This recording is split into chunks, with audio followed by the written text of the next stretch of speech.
Verzeo. Learn here, lead anywhere. Subscribe to our Verzeo channel and tap the bell icon to receive all notifications. Download the Verzeo app and get free content access. Good morning, everyone. And Mr. Romit Sen would be joining us in a while. I think he has joined already. Hi Akshaya, this is Romit. Hi everyone. Good morning, Good Mr. morning. Romit. Good morning to all of you. Hello, sir. Good morning. Good morning to all of you. Thanks for So joining I the call think on a we Sunday can wait morning. for another Yeah, 5 to 6 minutes and then sure. We'll give it a little more time for people to join in. the webinar. Yeah. Yes. Yeah, definitely. And then we can start the webinar.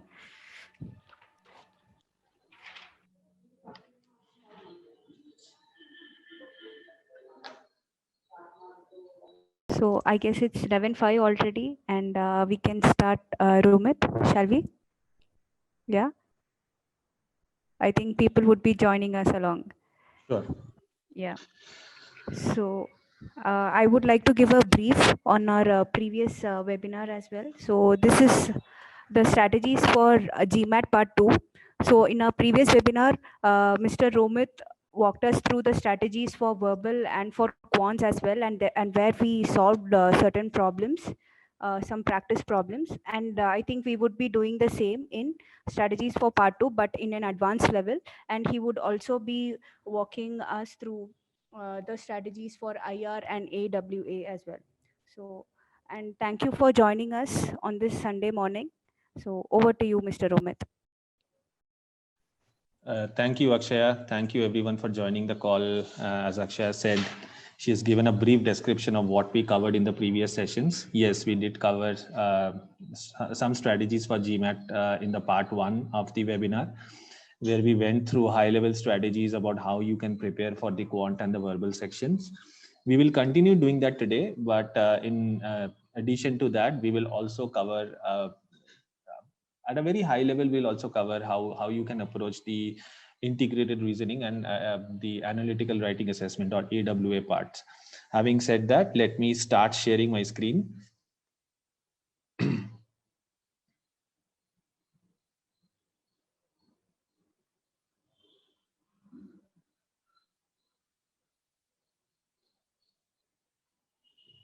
Let me know if you are able to see my screen, all of you. Akshaya, can you confirm? Yes, sir. Your screen. Okay. Okay, great. So as I said, this is the part 2 of our strategies for GMAT sort of series, right? So with that, we'll begin our the webinar. What I'll do is I'll go through the webinar in about 45-50 minutes time. I'll take you through the slides, and then we'll keep some time at the end for taking some questions from the students. So this is pretty much the first slide that I always begin with, just to sort of make you aware of the GMAT exam format. What are the 4 sections? So we have the analytical writing assessment, which is one essay where you are given to sort of analyze an argument. It is of duration 30 minutes. It's scored on a raw scale of 1 to 6. Next comes the integrated reasoning section, which is basically a 12 multiple choice question. And there are basically 4 types of questions: the 2-part analysis, multi-source reasoning, graphic interpretation, and table analysis. Again, it's of 30 minutes, and it is scored on a raw scale of 1 to 8. Right now, before I move on to talking about the quantitative and verbal section, it is important to note that the AWA and the IR sections, they are mandatory for you to take in the exam. They are also scored, but they do not contribute to your score of 800. Okay, once again, they do not contribute to your score of 800. That it does not mean that we can take it lightly. There are, of course, various reasons to do your AW and IR in a good, put your best foot forward in terms of AW and IR. The quantitative section, of course, is 31 multiple choice question, and there are primarily 2 types of questions in there. You have data sufficiency and you have problem solving. So the duration is 62 minutes, scored on a raw scale of 6 to 51. So when you see 31 multiple choice questions with 62 minutes, basically that amounts to 2 minutes per question, which is sufficient enough to answer every question if you get the right amount of practice, right? Next comes the verbal section, which is 36 multiple choice question and 65 minutes. You have primarily 3 types of questions in there. You have a reading comprehension, you have critical reasoning, and you have sentence correction, right? So when you look at the time, 65 minutes for 36 questions, it amounts to about a minute and a half per question. So 1 minute 30 seconds 40 seconds approximately per question, right? And again, it is sufficient given if you do the right amount of practice, right kind of practice, definitely you can solve it in the given time. Again, it is scored on a raw scale of 6 to 51. So I think with this, the overall structure for the exam, what is the total score, what are the durations for each section, what are the types of questions asked, right? I think that is clear. Having said that, let's move on. Before we move on, I want to take a poll, right? I want to know at what stage of your GMAT preparation you are, right? If you have already taken the GMAT, right? And the question is, if you have already taken a mock GMAT test, what was your score? You can also read it as if you have taken the real GMAT, and if you're a retaker, what was the score on your actual GMAT? Or if you have taken a mock GMAT test from MBA.com or some other test prep company, right? What was that score? And you can be at any level of proficiency right now, that it's with the right amount of time, with the right amount of preparation, you can definitely reach your desired score. So just go ahead and sort of take the poll. And if you haven't taken any mock test at all, if you haven't taken the GMAT at all, you can mark on the option F, which is not applicable, right? Also, in case you have scored less than 450, you can use the option number 1 as 450, the 450 to 500 range. If you have scored a 440, 430, 410, whatever it is, or anything below 450, you can use the option number A. Okay, I see 6 of 9 people have voted. I'm going to close the poll now. Okay, so the distribution that we see is, I guess, a couple of you haven't taken any mock test at all, which is fine, which is why we are here, to understand the GMAT, to understand the strategies and get you started. If you have already taken a mock test, well and good. I see a couple of you have scored in the range of 550 to 600, which is good news. I think with the right amount of practice, you can definitely reach your desired score, right? I have seen people having a jump of, you can easily have a jump of 200 points, right, from where you are today, right? So anybody who is in that 450, 500 range, 500, 550 range, as I said, you can easily have a jump of 200 points with the right amount of practice and the right practice, right? So, oh, I think I didn't share the results, but now you'll be able to see the results on the screen. Okay, so this is what I was talking about. Okay, so moving on then.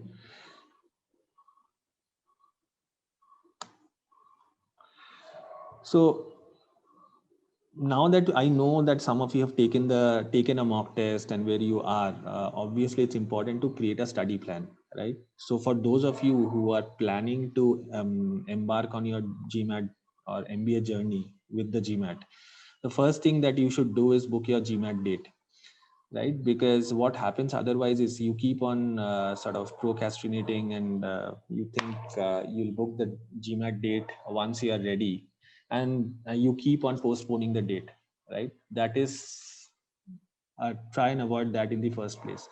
Book your GMAT date. It is easier to work towards a target once you book your date. So in case you are worried about when to book the GMAT date, right, I have got some pointers for you in terms of the approximate timelines. So for the first time takers, I think if you're starting from scratch, what we advise is about 4 months of preparation is what you will be looking at. And during those 4 months, try to devote about 1 to 2 hours every day during the weekdays and about 3 to 4 hours on the weekends.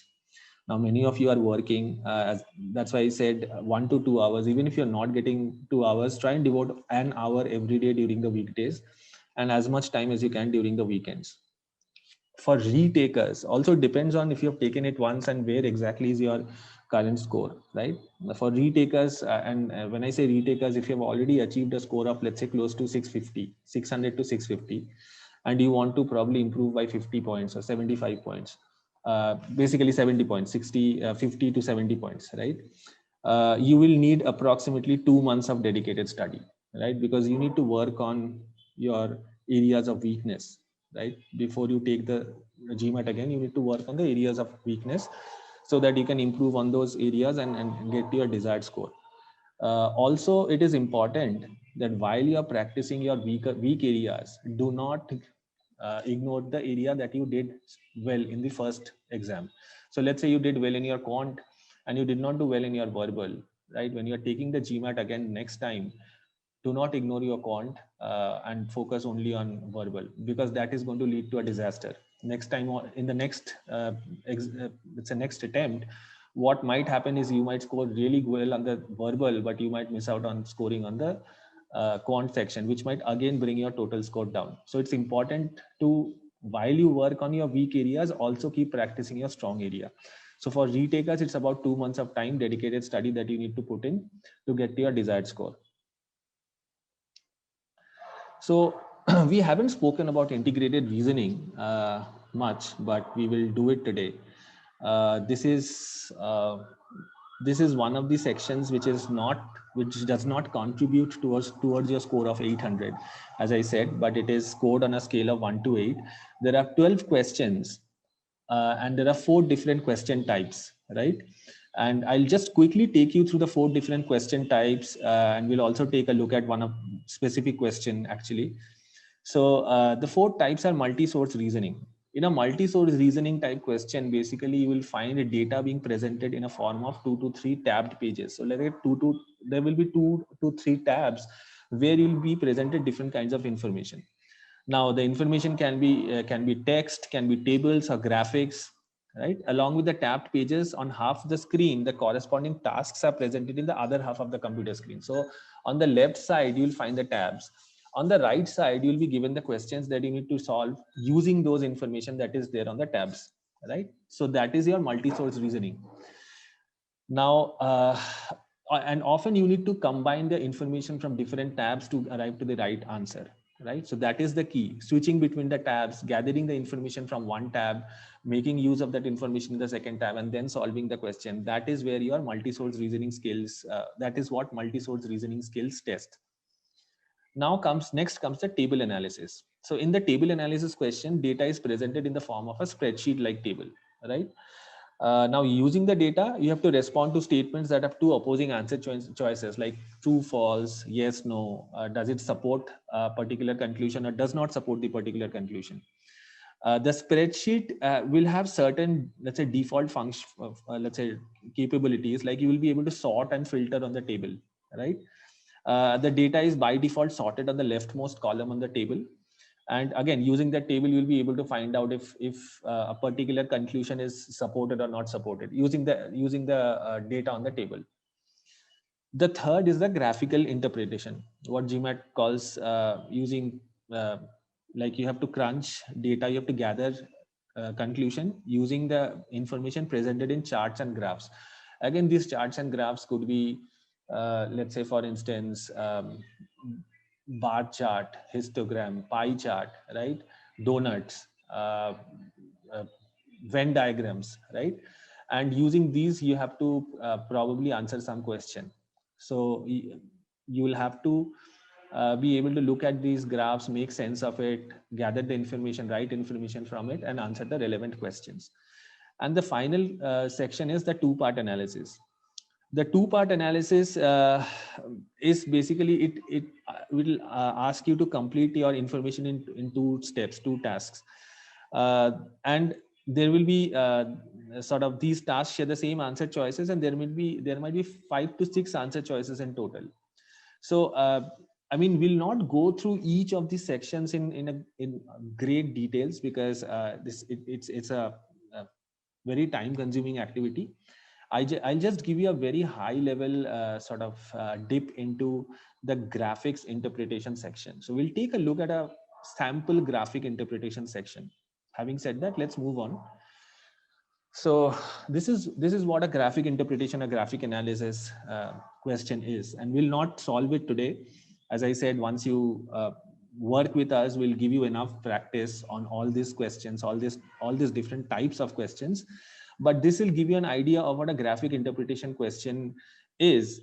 So there will be a certain number of statements that follow the question, and each statement needs to be completed by selecting the answer from the drop down, right? So here you find that refer to the pictograph of a survey of students in a central community college. Each symbol represents about 10 students in a sample of 300. So immediately when I read this, I know that each of these symbols, which looks like a sort of hourglass, right? Or like two inverted triangles. Each of these represents 30, each represents 10 students in a sample of 300. So there will be 30 of these essentially. So if you count the total number of these, there will be 30 of them. Now use the drop down menus to complete each statement according to the information presented in the diagram. Now what they're saying is it's basically an overlapping Venn diagram. One is denoting the number of people who are 30 years of age or older. The second is denoting the number of people with no high school diploma, right? And in the middle, of course, is the overlap where you'll have people who are more than 30 years of age and have no high school diploma.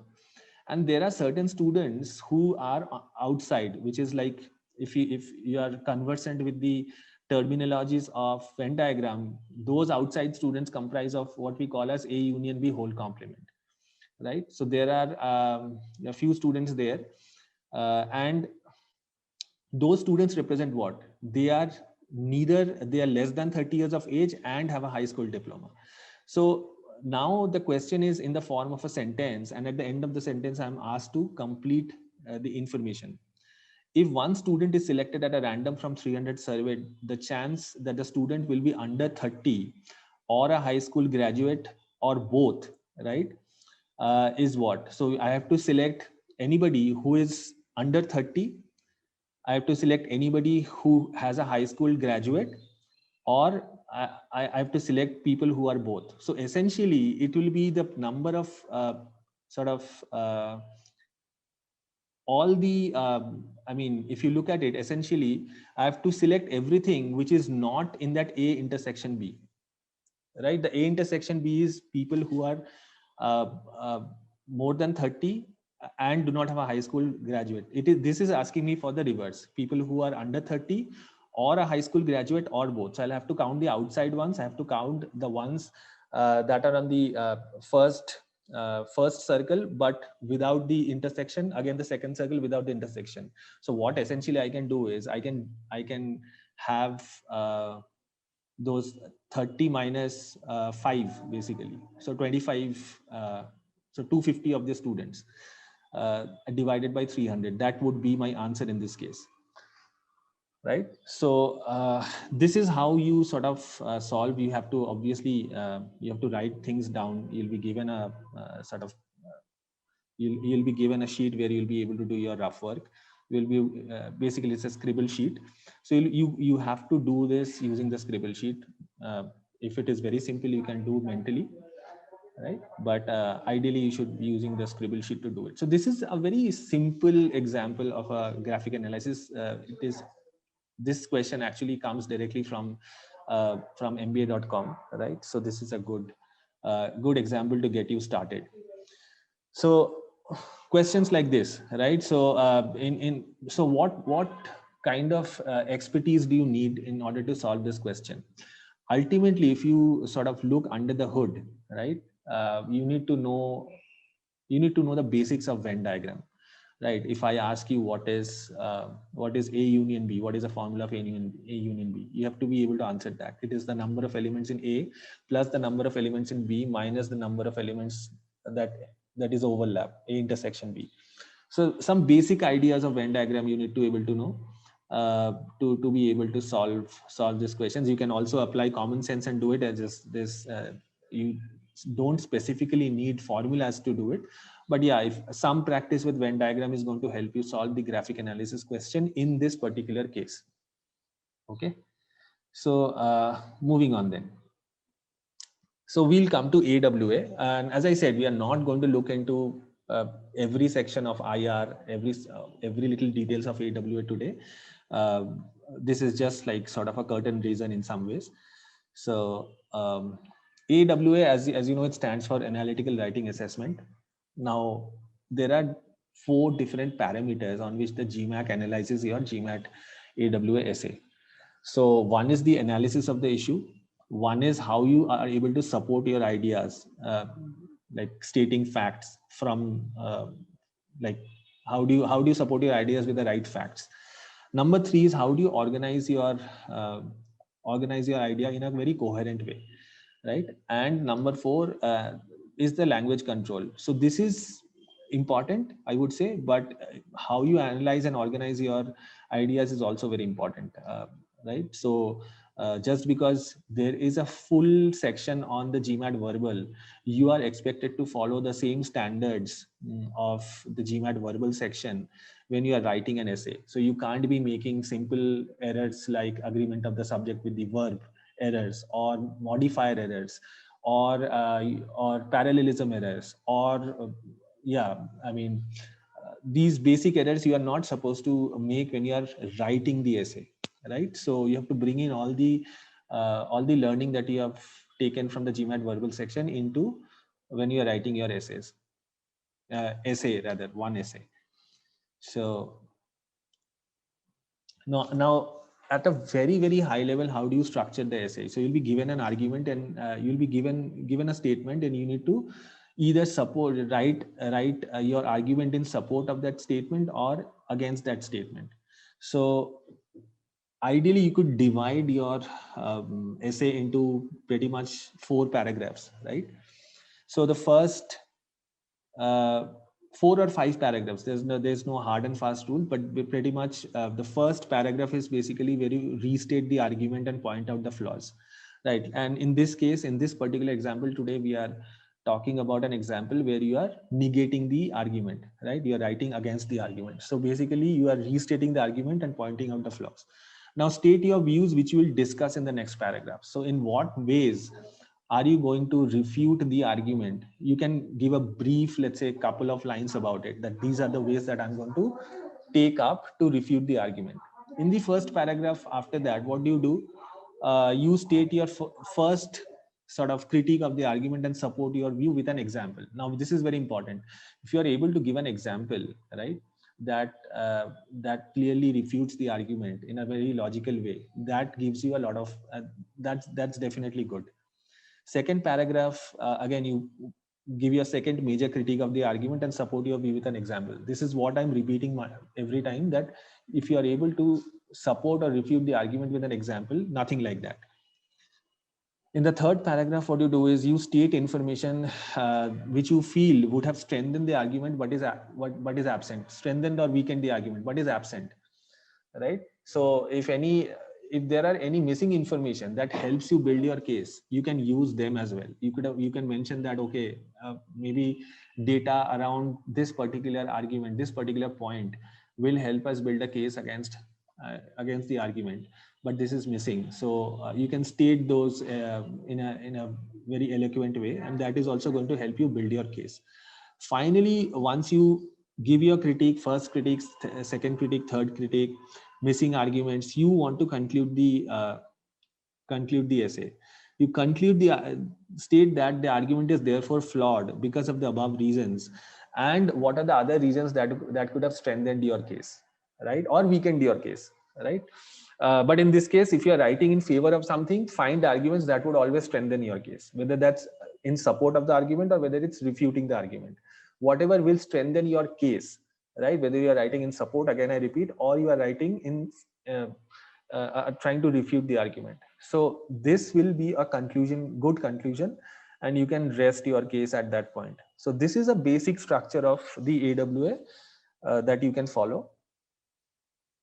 And this you can follow in all different types of essays. Pretty much the essays will give you an argument, and you'll be asked to either support or refute the argument, and you can follow these basic structures to sort of create the construct of the essay, right? So I don't have an example essay. As I said, it will take a lot of time and effort to sort of take you through that, a lot of practice to get the right structure. So I'm just giving you very high level pointers that you can follow in your preparation. Now we'll come to the quant section. Of course, at the top of the hour, when Akshaya was pointing out that we have already discussed the high level strategies for quant, that's true. We are also going to discuss some advanced level sort of strategies that you can apply in your quant section, right? So and the quant section, as you know, is 31 questions, 62 minutes. So 2 minutes per question. And it's very important that you remember these quant strategies, right? So the GMAT, of course, is designed at a level which is like basically high school maths. And when I say high school maths, it's not standard 11 and 12. If you have studied science, there is no calculus, there is no complex trigonometry, nothing like that. It is pretty much standard 9 and 10, 8, 9, 10 level question. Now, the point is, if the standard of the question is standard 8, 9, and 10, then how does the GMAT make sure that they are able to find out who does well, who does not? Because the level is pretty simple. They will lay down a lot of trap for you, and you need to be aware of those traps, or you need to identify those traps during exam and avoid those. How do you identify those traps is also a matter of practice, right? You need to be able to understand how, in what format will the GMAT try to trick you or trap you. Once you are able to identify these with practice, you will definitely avoid those on exam day, right? So and there is no simple answer to this. We just have to practice. You have to observe how the GMAT is laying those traps. During your practice, we will give you a lot of tips on what are the things that you can avoid. How is the GMAT trying to trick you, right? If you play this mental game with the GMAT while you are taking the exam, that's very helpful, right? You need to be able to get into the mind of the examiner and find out, how is this person or this sort of algorithm trying to trick me into giving the wrong answer? Once you start thinking like that, once you reach that level of thinking, that means you are well prepared for the GMAT, and that is how you avoid trap answers. That also comes with a lot of practice. Now, creating and maintaining error logs, I always stress on this. So there are error logs that we will provide you. There are error logs that you can create on your own, right? But when you join us, we'll also give you a format to sort of capture the error logs and sort of create some high level analysis on it. So the error log is essentially in a single sentence. If I have to describe it, it is basically a list of all the questions that you're doing, all the questions that you have gotten wrong, in what category you have gotten it wrong, and what type of mistake is it? Is it a conceptual mistake? Is it an oversight error? Is it a calculation mistake, right?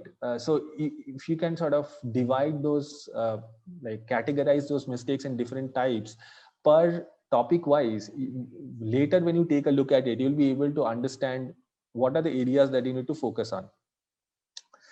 So creating and maintaining error log is important. Now, second thing I cannot stress enough is get enough time practice, not at the beginning of your preparation, but towards the tail end of your preparation. Make sure that you are making enough timed practices. You need to be able to solve the questions, not just solve the questions, solve the questions in the requisite amount of time. So it's very important to get timed practice. And a lot of people do this. They only practice difficult questions. They are super excited that I want to score that like 750, 760. Probably I want to score a perfect score on the GMAT, and I will only practice difficult questions. While that's good, it's good that you are thinking that way. But remember that the GMAT is a adaptive test, which means that it will get you started off. The first question that you will get is a average level question, which is like a 500 level question maybe. Once you get that correct, they'll throw a more difficult question at you. Once you get that correct, they'll throw a more difficult question. So that is how the level of question becomes progressively difficult, and it will regress you to your desired, to your appropriate level of proficiency. So if you have to get to 750, 760 level questions, you have to solve the first, like, let's say 500, 550, 600, 650 level questions correctly. So if you're overexcited and do not pay attention, there are enough traps there as well that the GMAT can lay, where you can get a 650 level question wrong, and then the GMAT is not going to throw you a 700 level question going forward. So you're, let's say, finally when you get your score, you'll be disappointed. So it is not just solving the right number of questions, but also the right level of question. These are the two factors: number of questions and the difficulty level of the question is what determines your score in the GMAT. This is something that we discussed in great depth in the previous webinar. So don't just practice difficult questions, make sure that you get the basic intermediate to basic to intermediate level questions correct as well. Also, now comes the difficult. Now, do not depend only on the official guide. While the official guide is a good place to start you off, right? It will cover you for the basics. But if you were to, let's say, aim for a really high score on quant and verbal both, the official guide is not enough, right? It is, and this is not just true for quant, this is true for verbal as well. It will get you started. It will create very good elementary concepts, basics. It will lay the foundation really well. But on top of that, if you have to build, you have to do a lot of practice from different sources. And at Versio, we are constantly building those sources. We are building those content, which can take you from, let's say, a 700 level to, let's say, 750 level, or let's say 650 level to 700. Anything above 700 is good, which is like basically puts you in a driver's seat in terms of your application to different business school. So we are constantly building those advanced level questions, help you tackle those advanced concepts as well, which are not available on OG. So we are giving you content that is beyond OG as well. And of course, practice the art of leaving. Well, this is not something that you practice, but essentially it is, remember that if you do not complete your section, quant, let's say, has 31 questions, and you have, let's say, the last 2 minutes left, right? You're on the 60th minute, last 2 minutes left, and you have got 3 questions to go. What would you do? Would you rather do one question really well and leave out the 2 other questions? That's not the right strategy. And I have also discussed this in great depth in the previous webinar. There is, always remember, a much bigger penalty in leaving the section incomplete than getting the last, let's say, 2-3 questions wrong. Of course, you'll get other questions wrong as well. I'm not saying that 2-3 questions is all you will get wrong. But even if you leave the last 2-3 questions unanswered, not finished, right? If you do not complete the section, forget about getting Q50. You will not get a 50 on quant.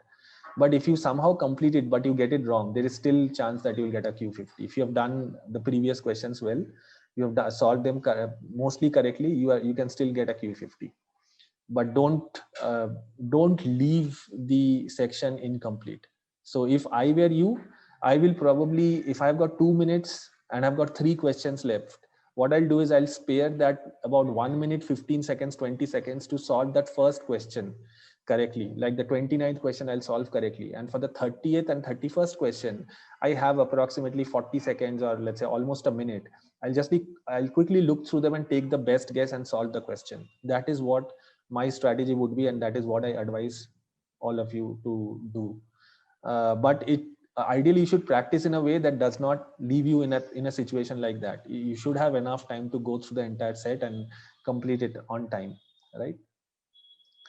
So, and how do you complete it on time? This is how you sort of develop a pacing plan, right?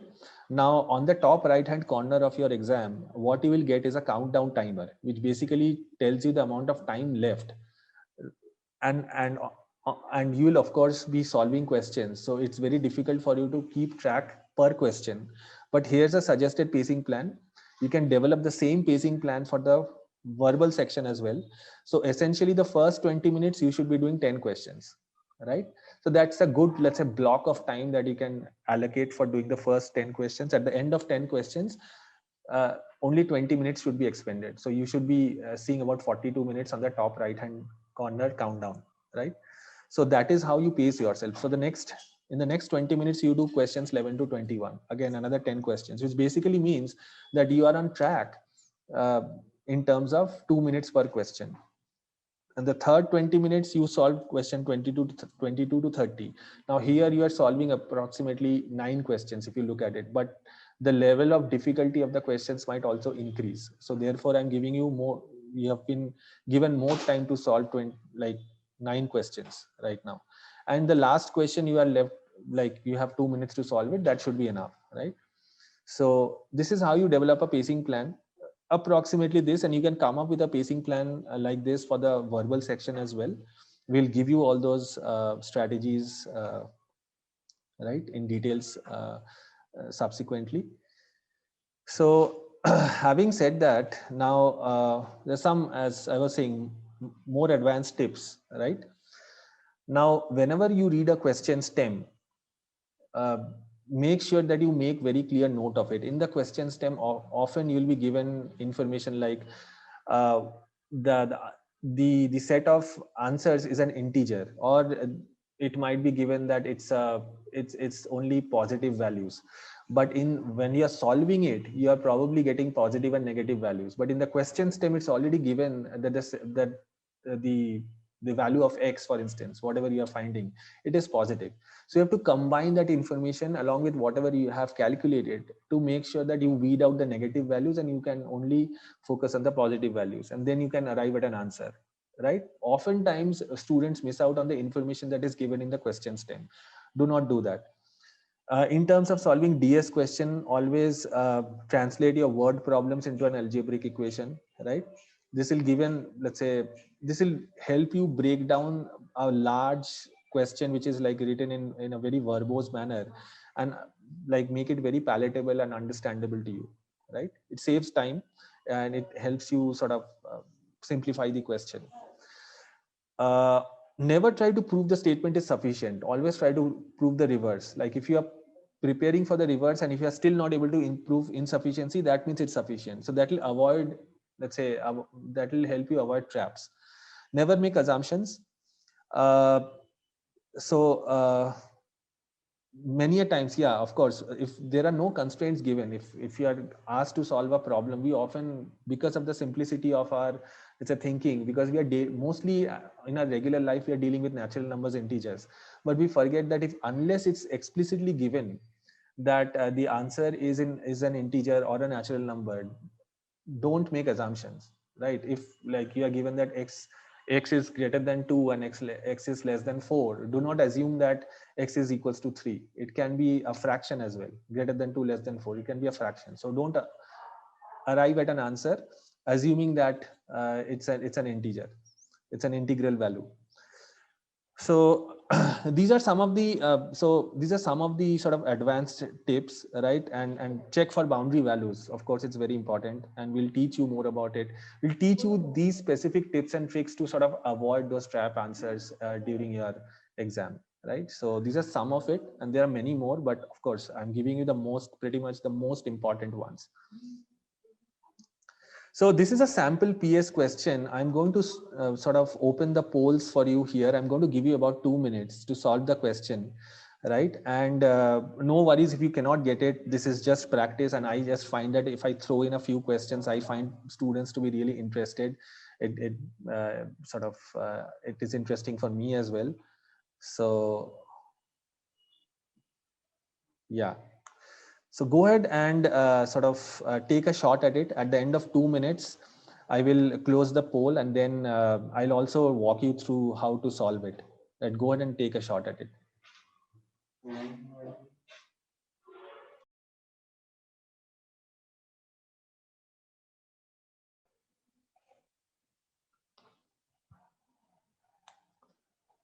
I think we can have a few more responses.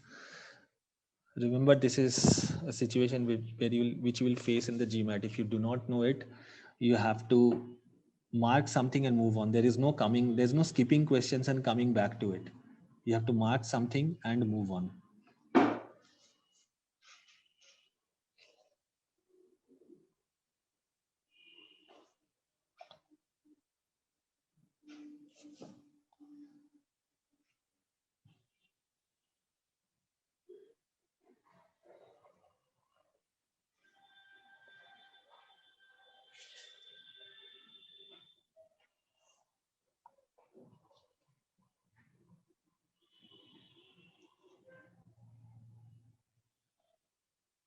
I've only received 6 responses out of 15.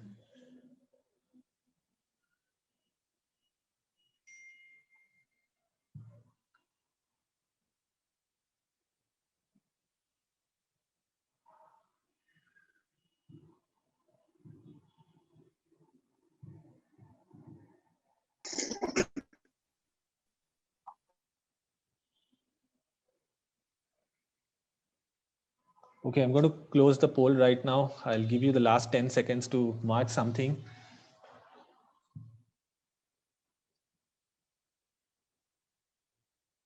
Closing in 1, 2, 3.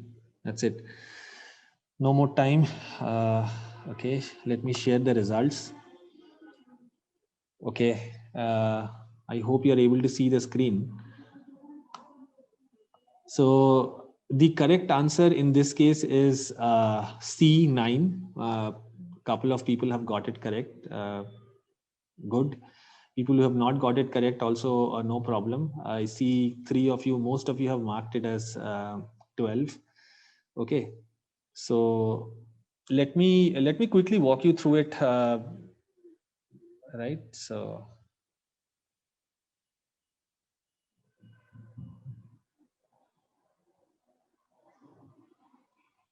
okay, let me quickly walk you through it. So what does it say? It says that there are, if 10, 12 and x are sides of an acute angle triangle, how many integer values of x are possible? Okay, as I was just saying, there is a ton of information that you can gather from the question stem, which you have to utilize very carefully, right? That is, remember, the question is your biggest friend in the GMAT. The question itself has a lot of information that you can use. Always remember that, right? So what do I know about in the properties of triangle? The first thing that we learn is the sum of any two sides is greater than the third side, and the difference of any two sides is lesser than the third side. So if 10 and 12 are the two sides, so the difference of the two sides, I can say 12 minus 10 is greater than x, is less than x, and x is less than 12 plus 10. So essentially, x can have a value between that is greater than 2 and less than 22, essentially, because x is an integer. Now this is also an important information given. X is an integer, so x can have a value from essentially starting from 3 to 21. Okay, now this is one part of the information. The second part of the information that is given is it's an acute angle triangle. Now in case of, now this is a property of triangle that is true for every properties of triangle. This is true for every triangle. In the case of an acute angle triangle, I know you guys are aware of the right angle triangle, where the largest side, let's say ABC, C is the hypotenuse and A and B are the base and the height. C square is equal to A square plus B square. We all know that's the Pythagoras theorem, right? C square is equal to A square plus B square in a right angle triangle where C is the hypotenuse. This is the hypotenuse. In an acute angle triangle, the same relationship is such that the largest side will always be less than A square plus B square. And in the obtuse angle triangle, it's the reverse. The largest side will be greater than A square plus B square. So I know that this is for acute and this is for obtuse. Okay. So I can additionally use this information. Now the point is, if the three sides of the triangle are 10, 12 and x is, let's say, starting from 3. Now in that case, I can see that 12 is the largest side. So I can say that 12 square is less than 10 square plus x square, right? Or I can say this is 144 minus 100 is 44 greater than x square. Then what value can x take? And remember, x is an integer, right? And of course, these are sides of the triangle, so all positive, of course, we are talking of. So x, if x is 6, this becomes 36. Is it true that 36 is greater than 44? No. So if x is 7, then we can say that if x is 7, then x square is 49 and 49 is greater than 44. So x has to be greater than or equals to 7. Okay, I know that for sure. X can be 8, x can be 9, x can be 10, x can be 12. X can be 13. What happens when X is 13? When X becomes 13, then X becomes the longest side. The same principle, the same identity can then be applied to X square less than 10 square plus 12 square. So X square is less than 1. This is 144 and this is 100, right? So this becomes 244. X square is less than 244. Now, at what value of X, as X goes through 7, 8, 9, 10, 11, 12, 13, 14, at 15, X becomes 225. At X equals to 16, X square becomes 256, which is then not true. 256 is not less than 244. So I can go all the way to X equals to 50. So essentially what I can go is from X greater than or equals to 7 to X less than or equals to 15, right? How many values are those? 15 minus 7 is 8 plus 1, because I'm including both 7 and 15. Both extremes are included. That is 9 values, right? So people who have got it correct, congratulations. But this was a difficult question, so don't have to worry. We'll teach you the tips, traps, all these properties, and how you can easily solve this in a very structured way, so that you do not miss out on any do not miss out on any boundary values rather. So this is a very good question. I would call this approximately a 700 level question. Okay, so moving on then. Okay, let's look at, let's take a dip into the verbal section. This was just like a sample question. I really like giving students one question to sort of rack their brains and sort of do it in the webinar. So in the verbal section, of course, we have, as I said, there are 3 important sections. One is the sentence correction, one is the critical reasoning, and one is the reading comprehension. Now, in terms of, let's say, I've got basically 3 very high level strategies, which you should always remember. The first is simplify the language. And this holds this holds true for all the 3 different sections, especially for sentence correction. Now, when you're reading a very complex sentence, how GMAT makes things difficult is they'll give you a lot of additional information as modifiers, right? They'll give, let's say, qualify something or the other, which is not relevant to the question, right? They'll give that to you in critical reasoning as well, reading comprehension as well, in sentence correction as well. But always try to weed out the information that is not relevant to you. This is very important tip. The lesser you can sort of focus on the unimportant parts, the more you'll be able to focus on the parts which are important and are sort of relevant to you in terms of solving the question. That will keep you focused on the important part, and you'll be able to arrive at the right answer quickly. Now, in terms of focus on the question that is being asked, this happens very often in critical reasoning question, that you'll be asked to like what evidence, if true, will most likely weaken the conclusion or strengthen the conclusion, strengthen the argument. Now, in this case, you don't have to address, like, given the number of answer choices, there will be many answer choices which, when you read it, like when you read it in a very generic way, you might find that this is factually could not be true. But the GMAT is not asking you to evaluate the factual correctness of the given sentences. Whatever are the given sentences, you have to assume that they are de facto true, right? So you are not supposed to sort of evaluate the correctness or the sort of feasibility or the truth of those sentences. Whatever given sentences, whatever statements are given as part of the critical reasoning, you have to assume them as de facto true, and you have to work with those. That's a very important tip, because I find a lot of students applying their own sort of sense of judgment whether a particular statement is true or not. That is not your responsibility. Whatever the GMAT gives you in the critical reasoning section as these statements, assume that they are de facto true and work with them, right? Whether now those statements support the argument strengthen the argument or weaken the argument, that you need to assess, but do not evaluate the absolute truth of those sentences.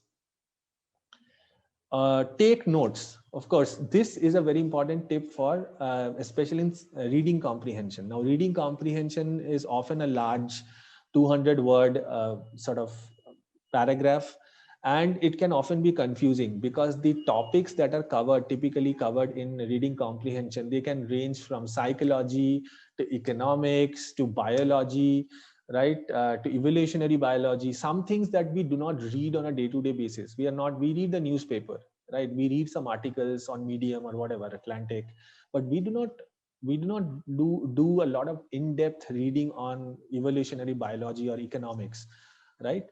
So first of all, it's very difficult to sort of grasp while you're reading. It's very important, very difficult to grasp the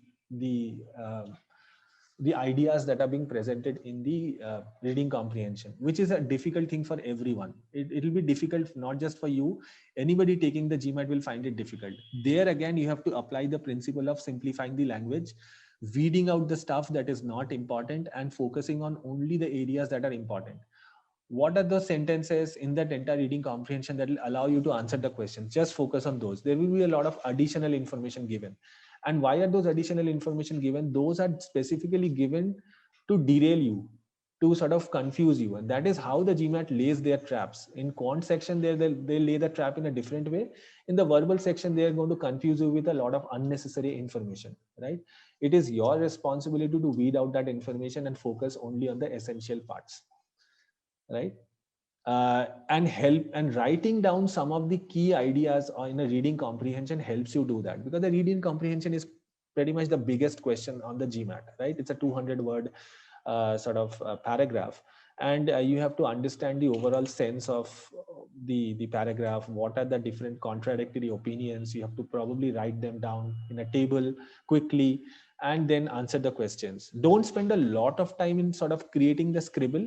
If you can do it, and I've seen people do it mentally, right? They can place the arguments in their mind mentally and solve it as accurately as anybody else. If you are able to do it, well and good. Try and find out what works for you. If you want to write down a few basic points, quickly scribble down the, let's say, contradictory statements so that it's clear in your mind and it helps you solve the questions, do that. If you find that you're able to do it mentally, do that. There is no single formula that works for everyone, but pretty much I'm giving you the sort of best practices that I had followed, or some of the other students that I worked with, they have followed. Some of my friends that they followed and they got a good success with it. So you can try and work with this, check what works for you, what works best, what does not work, right? Having said that, let's look at a sample critical reasoning question, like how would you find a critical reasoning question on the GMAT? Here again, I'm going to give you about 2 minutes to solve the question. Remember, you will not have 2 minutes. 2 minutes on the GMAT to answer this question. You'll have less than 2 minutes, but for the sake of everyone, we'll give 2 minutes approximately to solve this question.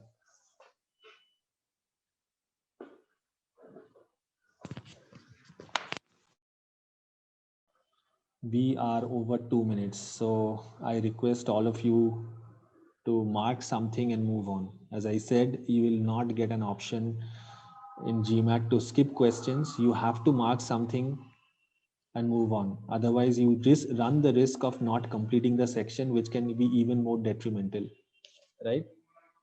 So I've got 6 of 13 responses. I'm going to close it in the next 10 seconds. Okay, I'm closing it in 3, 2, 1.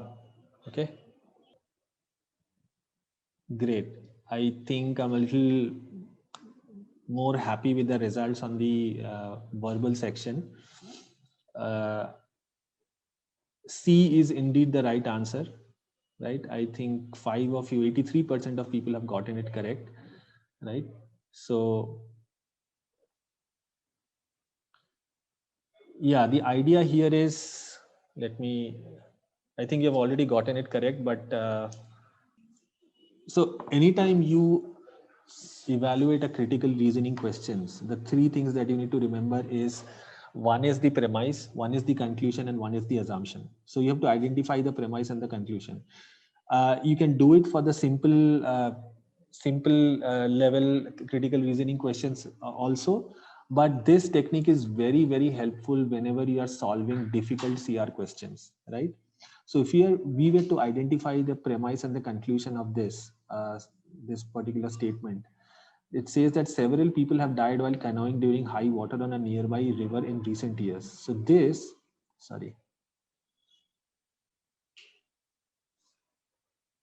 is my premise number one.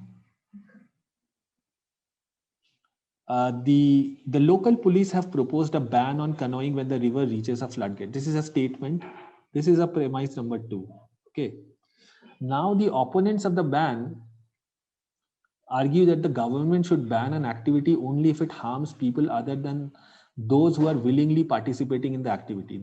And they therefore conclude, so the word conclude is already there, that the proposed ban on high water is unwarranted. So this is the conclusion. Okay. And there is an assumption that these opponents are making that this ban is only impacting the people who are willingly participating. In some ways, this is an assumption. Although this is a statement, this is another premise, right? But this is the premise that can be also be called an assumption.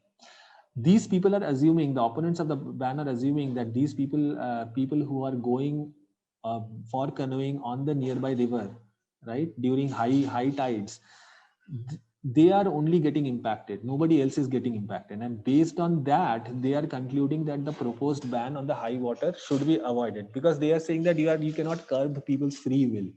It is their choice, they have done it by their own free will.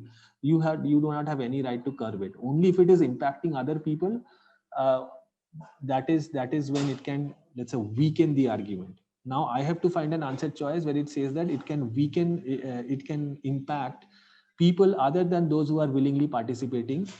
And if I find such an argument, I can mark that as an argument that weakens the conclusion. So sailboats are not allowed on nearby lake when winds exceed 50 miles. This is an irrelevant answer choice. I've got nothing to do with it. Several other local governments have imposed similar bans on. This is again irrelevant. I don't care if several other local governments have imposed. They might have their own reasons. I don't really care.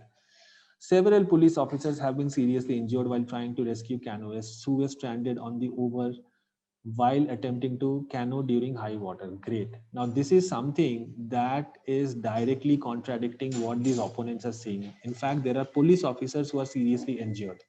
So I'll mark this. Maybe this may be a good choice, but I haven't looked at the other options. Why am I looking at the other option still? Because there might be another option which is, let's say, which is weakening it even further. Remember, in the given answer choices, there might be two answer choices, in fact more than one answer choices that might be weakening or strengthening, whatever you have been asked. You have to find the one that weakens or strengthens the most based on whatever you have been asked, right? Let us look at D. More canoeists drown while canoeing rivers at normal water levels than while canoeing rivers at high. This is again irrelevant, because we are talking of putting a ban on canoeing altogether, because no, we are proposing a ban on high water canoeing, right? So it is irrelevant whether in normal waters what happens. Statistics provided by the US National Park Service show that fewer people drown on rivers with high water canoeing bans than on rivers without such bans. Again, this is irrelevant. Okay. One that directly contradicts the specific sort of argument in this case is C. And therefore, our answer is C, because this is the only one that refutes the argument of the opponents, right? So having said that, this was, I wouldn't say this was not a 700 level question, but probably a 650 level question, 650 level CR question. Okay. So good, people have got it correct. Let's see, let's move on then. So I have given you a sort of high level sort of overview of verbal section, of the quant section, what are the tips and traps, what are the best practices that you need to follow. We have also seen a little bit of uh, how to go about writing your analytical writing assessment essay and how to approach the integrated reasoning section. Of course, that's a beast of its own, and we'll have to do a lot of practice separately for the integrated reasoning as well. But now you know what it entails. What does a sample question of integrated reasoning look like? Once you are done with your basic preparation of quant, verbal, IR, AWA, right? What you need to do towards the tail end of your preparation is you have to take full length tests. Now, whenever you register for the GMAT, today, if you, let's say, book your dates for the GMAT, let's say you book a date for, I don't know, maybe 15th of July, right? As soon as you register for the GMAT, go into mba.com and register for the GMAT, you will get 2 free tests. These tests, 2 free tests, that is basically called a starter kit. So 2 full-length tests are provided by mba.com. They are the official sort of body that administers the GMAT, right? So you can take one of those tests at the beginning of your preparation to assess where do you stand, right? And after that one, let's say once you take the first test, let's say you get a 550 and your desired score is somewhere 750. That means you know that you have to cover a journey of 200 points, which I said is quite possible. 4 months of time, given the right kind of preparation, right amount of effort, you can get there. The other thing that you need to do is Versio, of course, is going to provide you with a few full-length tests to gauge and assess your proficiency level. So if you register with Versio, we are going to provide you full-length tests, which you can use towards the end of your preparation, and which can help you to sort of gauge and assess your proficiency level. Once you are done with all the Versio tests, at the very tail end of your, let's say, the weekend before you take the exam, go and take that second mba.com tests. Why I'm saying this is those 2 tests that come from mba.com directly, those are in some ways the most accurate representation of what you might get on the exam day, right? So because it's the official provider, I would ask you to take that test, the second of the mba.com test, the weekend before you take the exam, right? And that will give you a very close approximation of what your final score is going to be. So that's pretty much your strategy of using all the tests. First test, mba.com without preparation. Go through the entire preparation, go through your, let's say, do your basics of verbal, quant, practice your IR and AWA. Then start taking your Versio tests at the tail end of the preparation.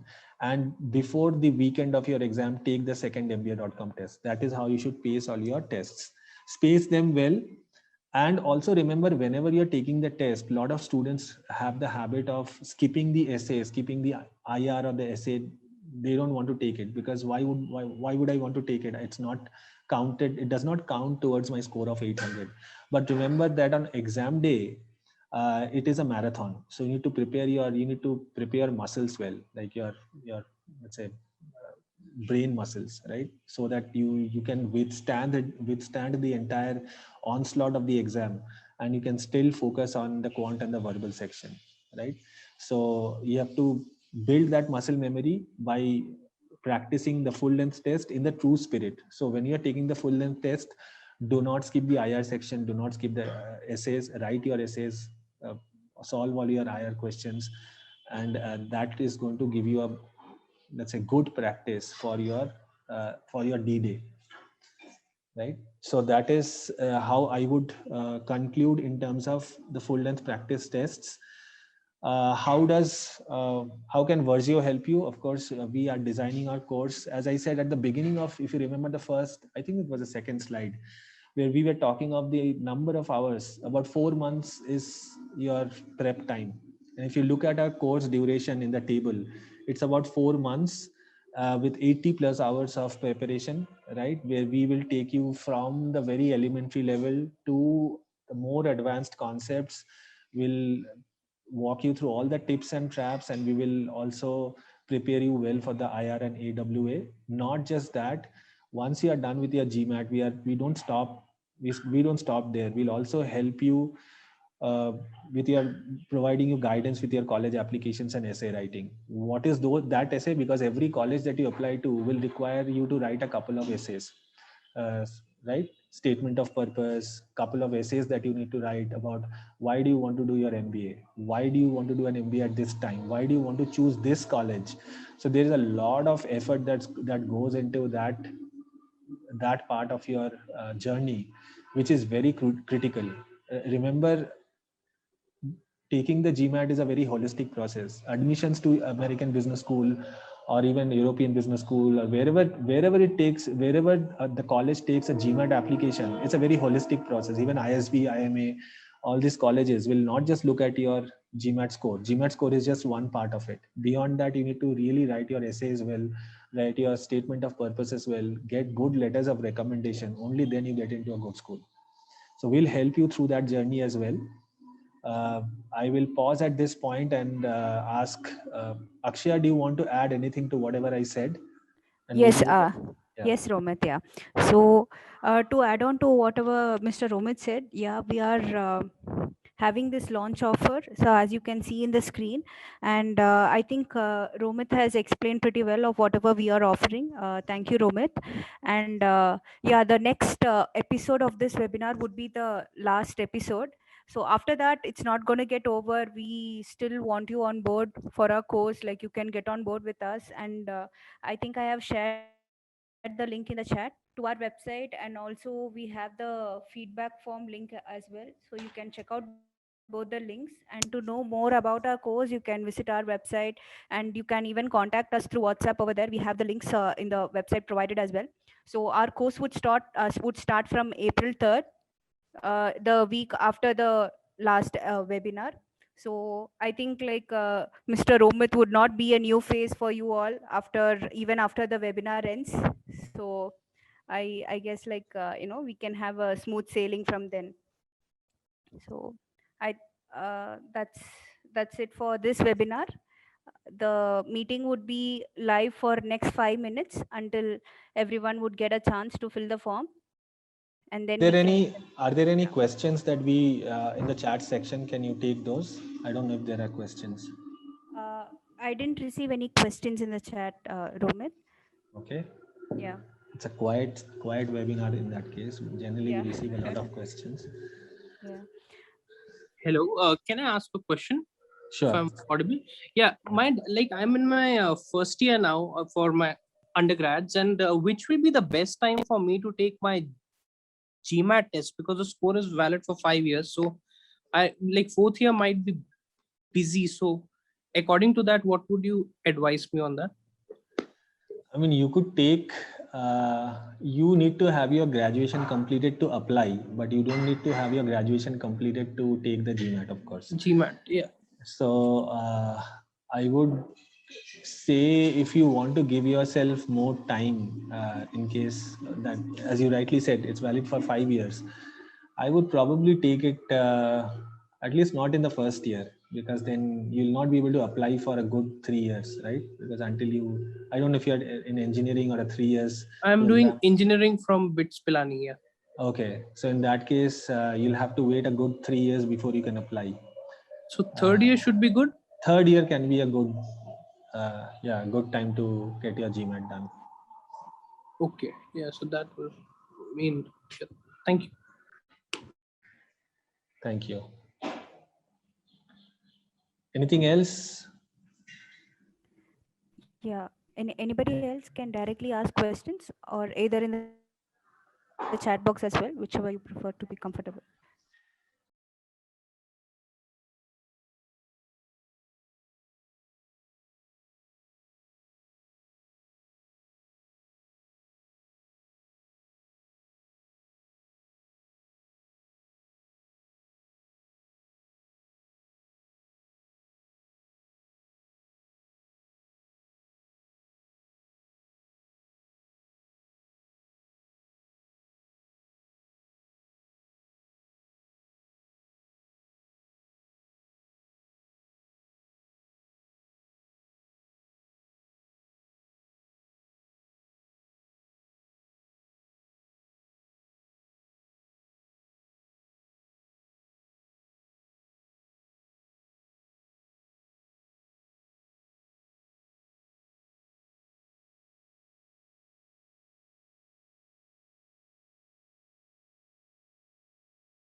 So, shall we end the meeting here, or do we have any more questions?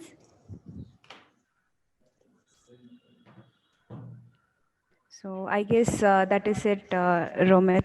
So please don't forget to fill the feedback form and check out our website. You can reach out to us at any time. So thank you all for joining this webinar on a Sunday. So thank you so much. Thank you, everyone. Thank you, Akshaya. Yeah. Thank you, Romit. Thank See you. you. Hopefully see you, some of you next week again for the next webinar. Yeah. Okay. Thank you. Thank you. Bye. Bye.